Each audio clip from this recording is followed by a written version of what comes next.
Good afternoon, everyone. Hope you had a nice lunch. Are there any 3M representatives here? Stand up, please. Is that Christine? My eyes are still good. Okay. Christine, maybe I could get you to clear up a mystery, but should say first that we want to show our appreciation for a great lunch.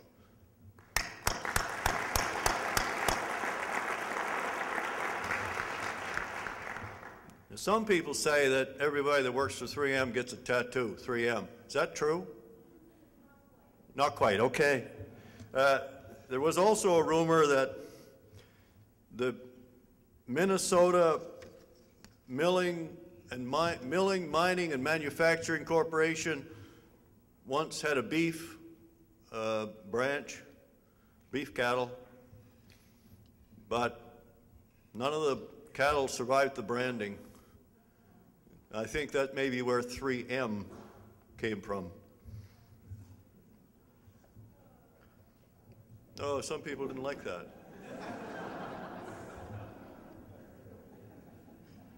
Enough about 3M. Hey, Chris?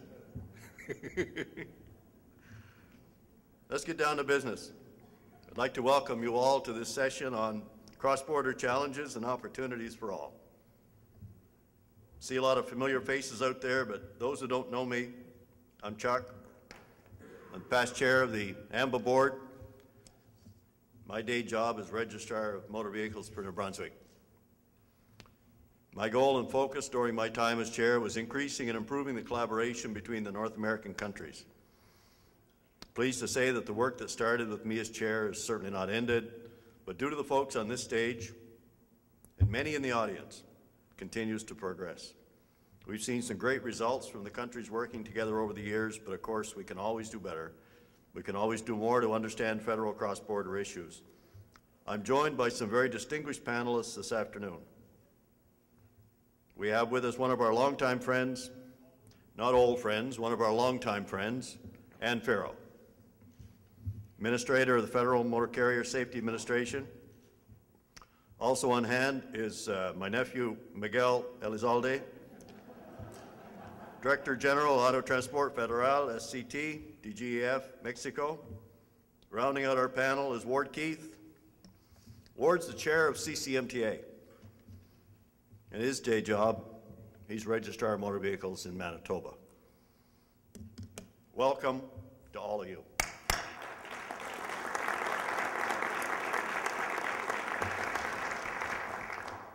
Before we move on with the session, I want to take a moment to recognize one of this year's International PACE Award winners.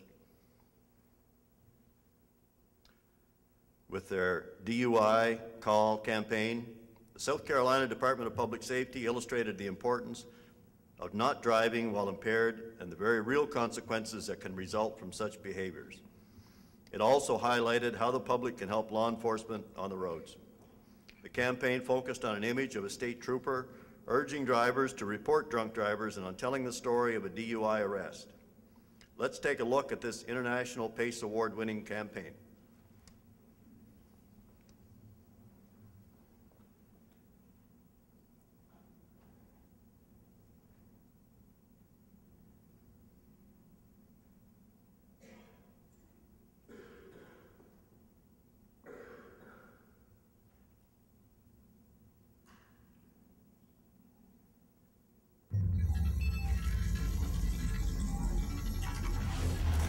DUI enforcement blitz is underway. The following takes place between 7 p.m. and 8 p.m. Love this place. Hey, it's 5 o'clock somewhere. It's about what time we started. Whoa, look at that guy. Stay back. Do you think he's drunk? Yeah. That's it. I'm calling Star HP. Howard Trail Communications. Troopers on the way, ma'am. 10-4, I'm in the area. Yes. Oh, gosh. I'm getting pulled over. Is that a cop? Yeah. I thought you was okay to drive, man. Sir, I'm gonna need you to step out of the vehicle. Sir, I need you to lift 1 foot 6 inches off the ground for me. Sir, I'm placing you under arrest for driving under the influence. Jen, it's Bobby. Ty's getting arrested for DUI. What? He's getting arrested? Got him in the back of the cop car right now. What am I supposed to do? Have a seat in here. Watch your head.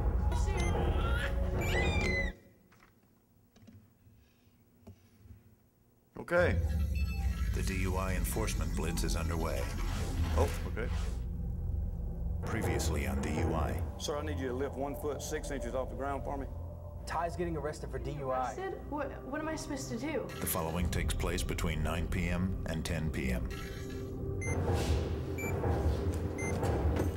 Oh, Jen, I can't believe it. Drunk driving. Do you know what this means? Results of your breath test were a .17. State law requires that you surrender your driver's license immediately. Thank you for taking her tonight. I have to be at the jail at 7 a.m. Oh, God. What's your dad gonna say? I don't know. The following takes place between 8 a.m. and 9 a.m. 6 months later. But he blew a 1-7. And, I mean, we're going for jail time with this. As I tried, but it just gotten so tough on DUI. They're pushing for jail time. What? You're gonna lose your job. Sorry, Jen. It's time. Come on. Jen, I'm sorry. Daddy's not here right now. Look, I mean,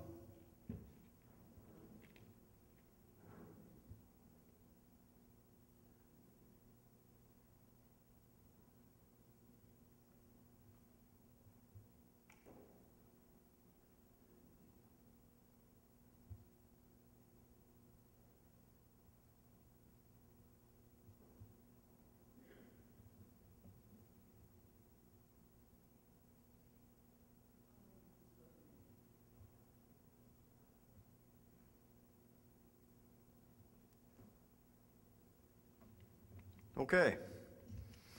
Please join me in congratulating the South Carolina Department of Public Safety on their PACE Award and welcome Kevin Sweeto to the stage to accept the award.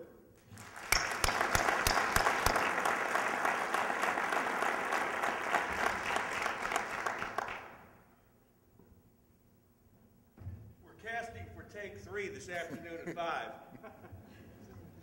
Congratulations. Thank you.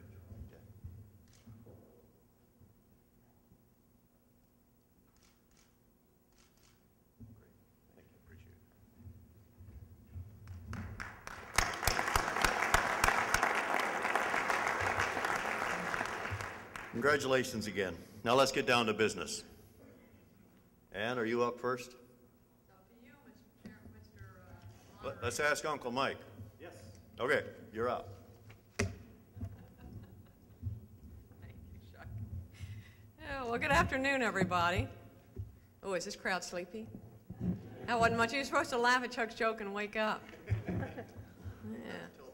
Yeah, I have to tell better ones. That was his own call. Well, hello, everyone. It is a pleasure to be here, even in front of a sleepy lunchtime, post-lunchtime crowd. And always a pleasure to be invited back to speak to the AMVA community that I know and love so well, and to meet so many new people who are leading the way. You know, Chuck spoke about his particular mission while he was the chair of AMVA with regard to eliminating borders when it comes to safety across North America. And I will say he lived that up to the last minute when at one of his last executive committee meetings, he was en route through Baltimore back home, and he called and said, how about we meet for lunch? And I said, would love to. At that time, by the way, I had not been confirmed for this position as Federal Motor Carrier Safety Administrator, and given the controversy about the process, I should say, for Ward on the stage, it wasn't for Chuck. There was nothing guaranteed about that confirmation. But Chuck wanted to meet and talk about the U.S. and its relationship with its North American partners, and to deliver his message with regard to the passion to unify our borders when it comes to safety and the motor vehicle community. So I greatly appreciated that opportunity to meet. It was enlivening for me, and frankly quite encouraging as I walked into the confirmation hearings and kept my fingers crossed through the process. I suspect Chuck did too after taking up that lunchtime on his route back. But hats off also to Lynn Judd for putting driver safety, for driving a message home that says towards 0 deaths. It is so true that all of us can envision, and I take this from CVSA's motto, we all work towards envisioning a day when crashes, that kill and seriously injure people across our roadways, across North America, is a day that we say goodbye to, a day when those don't happen anymore. And while I may be speaking from the commercial vehicle side, that passion runs deep for all of us at FMCSA. I speak for Bill Quaid, and I join all of you in congratulating Lynn, frankly, in driving this message home. 9 out of 10 fatal crashes are the fault of a driver, whether it's the driver of a passenger car or the driver of a CDL. It's something that driver did or failed to do that contributed to that crash occurring. And to the extent that we can get at that driver is the extent to which we will, in fact, make further enormous inroads in reducing the serious and fatal crashes that continue to plague our highways and continue to cause tragedy in people's lives. So again, hats off to AMVA, hats off to Lynn, and to all of you for working towards that. So a quick update from the Federal Motor Carrier Safety Administration. Now, again, our focus at FMCSA is truck and bus safety. We are driving every day towards reducing serious and fatal crashes. We do it as our mandate. We do it as our mission. But our actual vision is just where all of you are, envisioning that day when there are 0 deaths related to motor vehicle crashes. We have a number of safety initiatives underway specific to our cross-border relationships, and it is truly through those relationships with Mexico and with Canada that I think we can finally realize the sorts of safety outcomes we're striving for. One of our core and probably most visible initiatives in recent years has been our work with Mexico in reopening or re-implementing, implementing for the first time in this form, a long-haul cross-border trucking program. And I'm very proud to share the stage with Miguel Elizalde in speaking about the success we have had in working towards and putting in place a program that both satisfies the U.S.'s obligations under NAFTA, but more importantly, just as importantly, opens up our borders to safe and secure long-haul trucking. We're doing